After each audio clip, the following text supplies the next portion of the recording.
My name is Mary. I am 62 years old. I am sitting on a cold bench at the train station.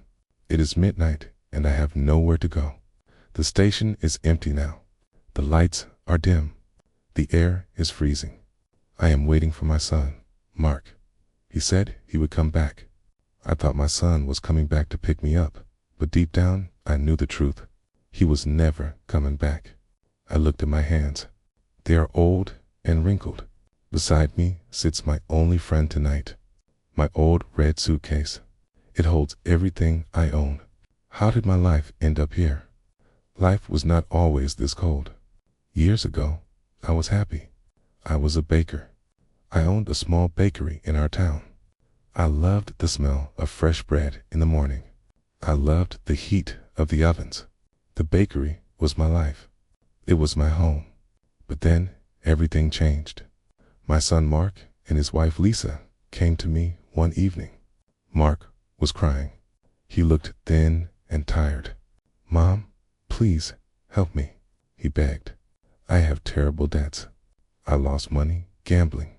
If I don't pay, they will hurt me." My heart hurt to see him like this. He was my only child.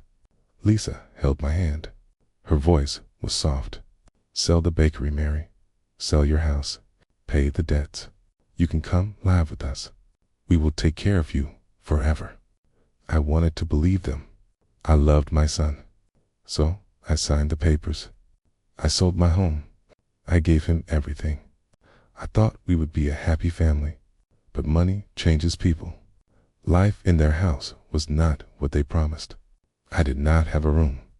I slept on a small sofa in the living room. Every morning, I woke up early to cook breakfast and clean the floor. I became a servant in my son's house. Lisa was never satisfied. One night at dinner, she tasted the soup and frowned. "This soup is too salty, Mary," she complained loudly. "You can't do anything right. You are useless." I looked at Mark. I wanted him to defend me. I wanted him to say, "Don't speak to my mother like that." But Mark just looked at his plate. He was silent. He avoided my eyes. I felt like a ghost in their house. I was invisible. I was just a burden to them. I often whispered to myself, "Where did my sweet boy go? Why is he so silent?" Then one Tuesday, everything changed. Lisa came home with a big smile. "Mary," she said, "you look tired. You need a break. We are going to take you on a holiday to the beach. We will take the train." My heart felt a little warm. A holiday. Did they still care about me? I packed my clothes in my old red suitcase. I was happy. I trusted them completely. We arrived at the train station in the evening. It was very busy. There were people everywhere. Mark carried my red suitcase. He walked fast. I tried to keep up with him. My legs felt weak.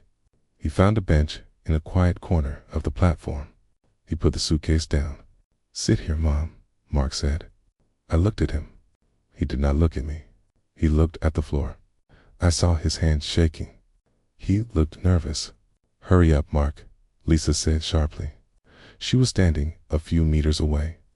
She did not smile. "Wait here, Mom," Mark said softly. "We will go buy the tickets and some water. Don't move.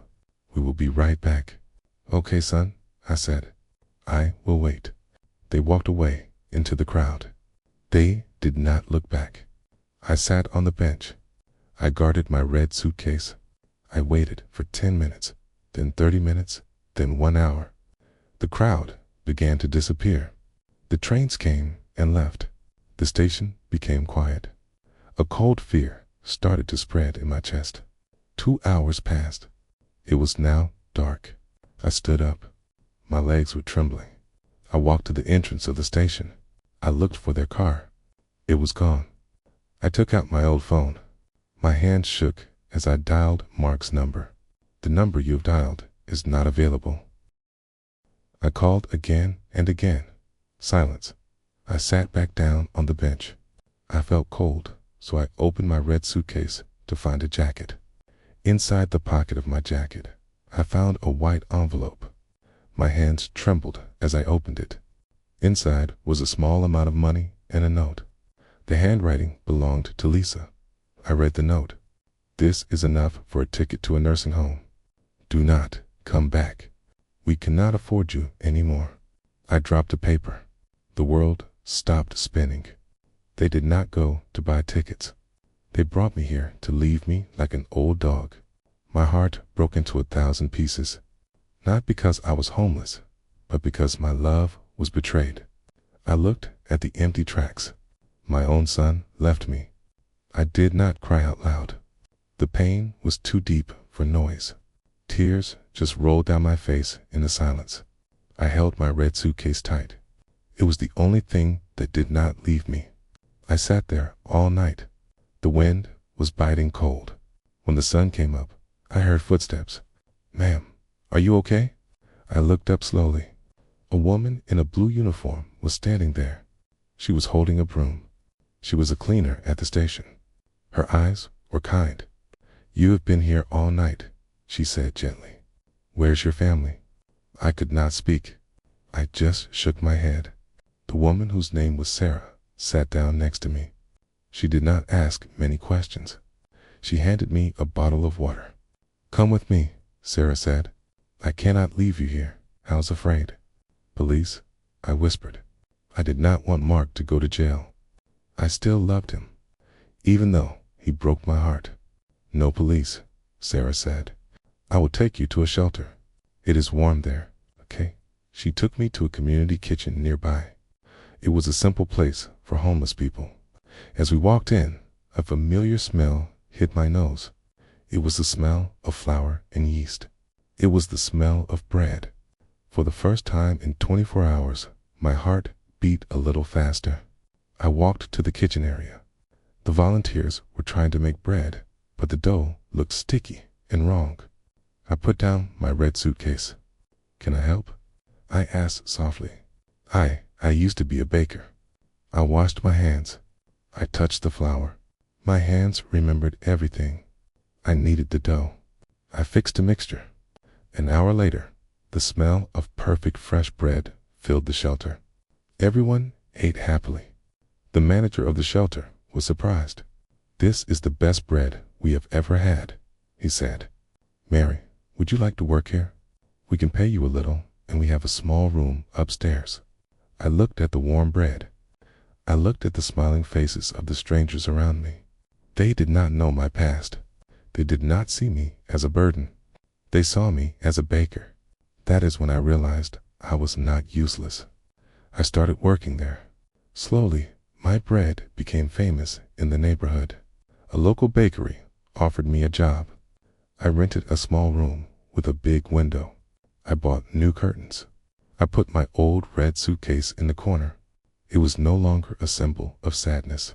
It was a reminder of my strength. I made new friends. Sarah came to visit me every week.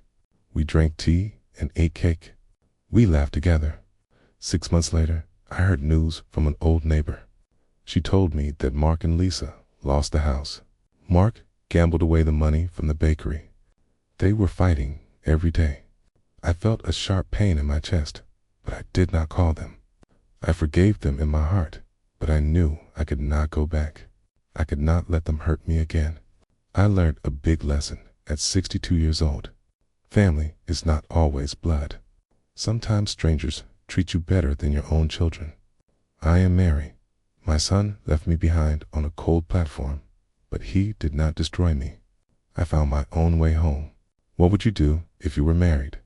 Would you help Mark if he came back? Please tell me in the comments if this story touched your heart. Please like and subscribe for more stories.